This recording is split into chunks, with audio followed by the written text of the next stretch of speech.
ఈరోజు కరెంట్ అఫైర్స్లో మొదటి ప్రశ్న. అంతర్జాతీయ అగ్నిమాపక దినోత్సవం ఎప్పుడు? ఆన్సర్ మే 4. ఏటా మే 4న అంతర్జాతీయ అగ్నిమాపక దినోత్సవం జరుపుతారు. అగ్నిమాపక సిబ్బంది సేవను గౌరవించడానికి, ప్రాణాలు కోల్పోయిన వారిని స్మరించుకోవడానికి దీనిని నిర్వహిస్తారు. రెండవ ప్రశ్న. వరల్డ్ ప్రెస్ ఫ్రీడమ్ ఇండెక్స్ 2024లో భారతదేశం ఏ స్థానంలో ఉంది? ఆన్సర్ 159. రిపోర్టర్స్ వితౌట్ బోర్డర్స్ ప్రచురించిన వరల్డ్ ప్రెస్ ఫ్రీడమ్ ఇండెక్స్లో భారతదేశం 159వ స్థానంలో ఉంది. గతేడాది 161వ స్థానంలో ఉన్న భారత్ ఈసారి 2 స్థానాలు మెరుగుపడింది. ఈ జాబితాలో పాకిస్తాన్ 152, శ్రీలంక 150వ స్థానాల్లో ఉన్నాయి. మూడవ ప్రశ్న. ఇటీవల పెన్షన్ డిపార్ట్మెంట్ ప్రారంభించిన ఆన్లైన్ పోర్టల్ పేరు ఏంటి? ఆన్సర్ భవిష్య పోర్టల్. పదవీ విరమణ పొందిన వారి కోసం పెన్షన్ డిపార్ట్మెంట్ భవిష్య అనే ఆన్లైన్ పోర్టల్ను ప్రారంభించింది. లబ్ధిదారులు తమ పెన్షన్ సంబంధిత సమాచారాన్ని pension slip, life certificate, submit status, form 16 వంటి వాటి గురించి తెలుసుకోవడానికి ఇది ఉపయోగపడుతుంది. నాలుగవ ప్రశ్న. 7వ Bharat Indonesia joint defence cooperation committee సమావేశం ఎక్కడ జరిగింది? ఆన్సర్ న్యూఢిల్లీ. 7వ Bharat Indonesia joint defence cooperation committee సమావేశం న్యూఢిల్లీలో జరిగింది. రక్షణ పరిశ్రమ, సముద్ర భద్రత, బహుపాక్షిక సహకారాన్ని విస్తరించడంపై ఈ సమావేశం దృష్టి సారించింది. 5వ ప్రశ్న. చంద్రుడిపైకి చాంగే 6 లూనార్ ప్రోబ్ను ప్రయోగించనున్న దేశం ఏది? Answer China.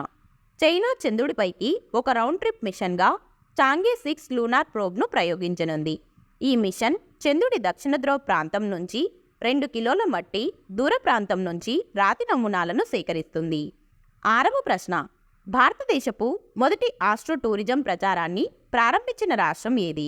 Answer Uttarakhand. Uttarakhand ప్రభుత్వం నక్షత్ర సభ అనే పేరుతో భారతదేశపు మొదటి ఆస్ట్రో టూరిజం ప్రచారాన్ని ప్రారంభించింది. ఇందుకోసం ఉత్తరాఖండ్ టూరిజం డెవలప్మెంట్ బోర్డ్ స్టార్స్కేప్స్ అనే ఆస్ట్రో టూరిజం కంపెనీతో ఒప్పందం కుదుర్చుకుంది. 7వ ప్రశ్న. నేషనల్ జూట్ బోర్డ్ కార్యదర్శిగా ఎవరు నియమితులయ్యారు? ఆన్సర్ శశిభూషణ్ సింగ్. కోల్కతాలోని నేషనల్ జూట్ బోర్డ్ కార్యదర్శిగా శశిభూషణ్ సింగ్ నియమితులయ్యారు. ఆయన 2010 బ్యాచ్కు చెందిన ఇండియన్ రైల్వే ట్రాఫిక్ సర్వీస్ అధికారి. Department of personal and training ఈ నియామకాన్ని ఆమోదించింది. 8వ ప్రశ్న. యూపీఐ లాంటి తక్షణ చెల్లింపు సేవల కోసం ఎన్పిసిఐ ఏ ఆఫ్రికన్ దేశంతో ఒప్పందం కుదుర్చుకుంది? Answer Namibia. యూపీఐ లాంటి తక్షణ చెల్లింపు సేవల కోసం ఎన్పిసిఐ నమీబియాతో ఒప్పందం కుదుర్చుకుంది.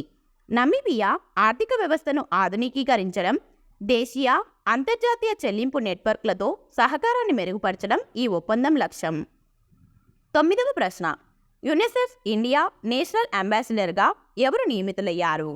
Answer Kareena Kapoor. UNICEF India national అంబాసిడర్గా బాలీవుడ్ నటి కరీనా కపూర్ నియమితులయ్యారు. 2014 నుంచి కరీనాకు యునిసెఫ్తో అనుబంధం ఉంది. ఆమె ఇంతకుముందు యునిసెఫ్కు సెలబ్రిటీ అడ్వకేట్గా పనిచేశారు. 10వ ప్రశ్న. భద్రా టైగర్ రిజర్వ్ ఏ రాష్ట్రంలో ఉంది? Answer Karnataka. Bhadra tiger reserve కర్ణాటకలోని పశ్చిమ కనుమలలో ఉంది. ఈ వన్యప్రాణుల అభయారణ్యంలో 30కి పైగా పులులు, 20 చిరుతపులులు ఉన్నాయి. 1998లో భారతదేశపు 25వ ప్రాజెక్ట్ టైగర్ సైట్గా దీనిని గుర్తించారు. ఇక ఆఖరి ప్రశ్న. దీనికి సమాధానం మీరే తప్పకుండా కామెంట్ చేయండి.